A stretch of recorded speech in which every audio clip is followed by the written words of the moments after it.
everybody, it's Charles from Craving Shaving. How are you all doing? I just wanted to, I've really wanted to do this for a while, but I want to start making videos about how to make a shaving brush. And to start with that, I want to make a video like this explaining all of the things that you will need before you really can start making a shaving brush. I wish I would have had this video to watch when I started making these, because I just kind of got a lathe and thought, here we go, let's make some shaving brushes, and then I had to buy a lot more things before I could actually, you know, make any. And so it was quite an investment getting started. And so I just want to make a video for anyone interested in getting into this. It's a really fun hobby and a lot of fun to get into, but there are costs up front. So let me just get into those. First of all, very first thing you're going to need is safety equipment. Okay, don't feel like you can start making brushes without things like this, a face shield. Okay, especially if you haven't wood turned before, things fly off your lathe and they will hit you square in the face, and so it's better for them to hit this than your soft fleshy face and bones. So you're going to want that. Also, some kind of mask, face mask is probably a good idea, so you don't get, you know, bits of sawdust and stuff in your lungs, and you know, so you don't breathe stuff in. You're also, of course, going to need a lathe. That's not absolutely, I'm sure there are people who don't use a lathe to make tools. I've seen even people make them out of ceramic. I'm obviously not talking about those kinds of shaving brushes. I'm talking about the traditional ones that most artisans make. You're going to need a lathe. My recommendation is that you get a nicer lathe. You don't have to get top of the line by any means. There are lathes that are, you know, several $1,000s. That's not necessary. I think this one was $300 or $400. This is not the one I started with. I started with one that I think was like $100 or $120 or something like that. And it was okay, but it was not great. And this has been so much better. So if you can afford mid-tier or even like lower mid-tier lathe, that's what I would definitely recommend. Jet is a great brand, and I know a lot of brush makers use similar lathes to this. The thing that I didn't realize when I got started is how much these cost. So this is a chuck that you would use, put it on onto your lathe, and you can mount the blanks into it. These cost around $100 plus whatever it depends on what jaws you're getting for that. Well, what happens is these open and close, so you can put the you know, brush blank in there. And then I've actually gotten two now. For a long time I only had one, and I had to take the jaws off and switch them with these jaws. These are expanding jaws, so once you have your drill hole, you put it in there and turn it, you know, other way so that it expands and holds it on the lathe that way. So that is another expense that I was not aware of when I first got started. I got a lathe, and I got some lathe tools, which is the next thing we'll talk about. But and I thought I could just get going, and I was like, oh, I need something to hold the brush while I, you know, drill a hole in it and stuff like that. So those are things that you're going to need. This is just a simple, I think they call them easy tools. They have replaceable carbide tips on them. When they get dull, you can just replace them or sharpen them on a whetstone or something like that. Very, very easy to use. They have different tips on them. This one's kind of a pointed one. There's a squared one, or somewhat squared, and a round tool. Mine need to be cleaned off. And you can do most shapes with these three. That's falling down. With these three tools. There are whole sets, I don't know if you can see this over here, but there are whole sets of other, you know, woodworking tools that take a little bit more skill to use. I have used these, but mostly use the easy carbide tipped ones for what I do. Either way works fine. But you're going to need some kind of turning tools, right?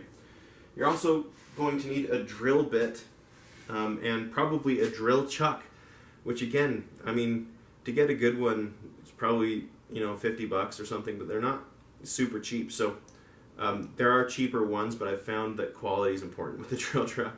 To hold a drill bit, right, and you're going to want that to drill the knot hole. You can put it right in your lathe like this, right, and then move this over, and you can, a lot of lathes will probably have a crank like this that you can move in, and with your piece turning, drill a hole for the shaving brush knot to fit into. This one that I use, I generally make brushes for 26 millimeter knots, and so this is a 1 1/16 drill bit. It's a Forstner drill bit, and that makes a nice flat hole at the bottom, so that you don't have, you know, rounded stuff. That would be a nightmare to use.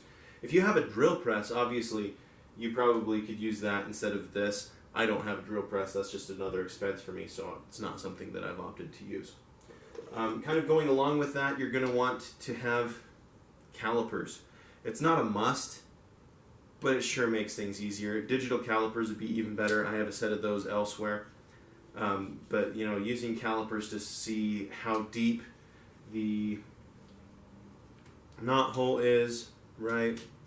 How wide it is at various parts. It's extremely helpful to have some calipers to use for measurement. You're also, of course, going to need a shaving brush knot in order to make a shaving brush, unless you're just wanting to make the handles for people or something like that. But you're going to need some kind of shaving brush knots. And a good place to get those would be, you know, places like Maggard's and AP Shave Co. and similar places like that. If you just type in shaving brush knots, places will come up. There are also some Chinese companies that sell if you're buying, you know, in bulk, and you can just Google those and they'll come up. You can take a look for what you want. Let's see. Okay. Next is you're going to need some kind of turning stock. So most shaving brush makers nowadays are using resin blanks, and I will do a separate video on how to make resin turning blanks. But just know that if you're planning on buying those, I don't know, it's kind of hard to come by in the sizes and dimensions that you use for shaving brushes. I've found bottle stopper blanks or caul blanks would probably be your best bet. But most brush makers make their own resin blanks because it's cheaper in the long run to make them, but the cost up front is huge. Resin, there are different kinds. This is Alumilite resin. Back here is some polyester resin. It's called Silmar 41, if you want to Google that. And yeah, it's somewhat expensive up front, but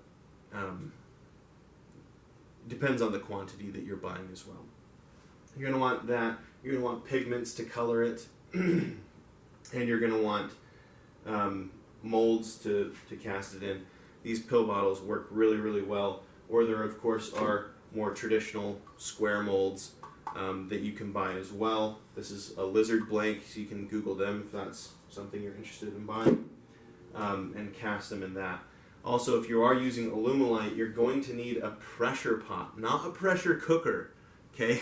Different things. Pressure pot, you hook it up to an air compressor, it fills it with air and puts a lot of pressure on whatever is in there, which would be your resin blank, right? And that just shrinks the bubbles up so that they're not going to be a problem for nice clear castings. So you're going to need something like that if that's something you want to do. Obviously, if you just are going to use wood, and you have wood, or you can go buy a wood blank or a chunk of wood somewhere, then that's not going to be something you need. But if you're making resin blanks, you are going to need a pressure pot. With the polyester resin, it's less needed. I used that when I first got started. It's very toxic, and so you need like something probably better than this. I used to have this big, you know, like it had like the two filters on it, the big mask like that. I don't know where that, oh, it's right here. Hasn't gotten used in a while. But one of these big covered in sawdust probably doesn't help. One of these big respirator masks like that is going to be what you're going to need for that. And I'll get into that more later. You're also going to need finishing products. Now, I've used traditional sandpaper, and this is my little stack of sandpaper that I've cut up. It's from like 220 grit, 220 grit to 3000 grit sandpaper, and that will get you somewhat close to a good finish. It's not going to get it perfect. I usually do up to 3000 grit if I'm using that, and then I will also buff it with this buffing system up here. You put it on your lathe and it spins, and you can use it to buff your piece until it's shiny. But more often than not, I will use micro mesh, and this is micro mesh. I don't use the sanding pads. I use these flimsy fabric-like ones, and they do really, really well. I also think it's handy to have a spray bottle for wet sanding, and I put a little bit of soap in this to reduce the friction even more. But I have this standing by to use for wet sanding. So finishing products, as far as I know, some people use a plastic polish. I've had varied results with that. I usually use the sandpaper and the buffing wheels, and I have had pretty good luck with that. Okay. Oh, and paper towels.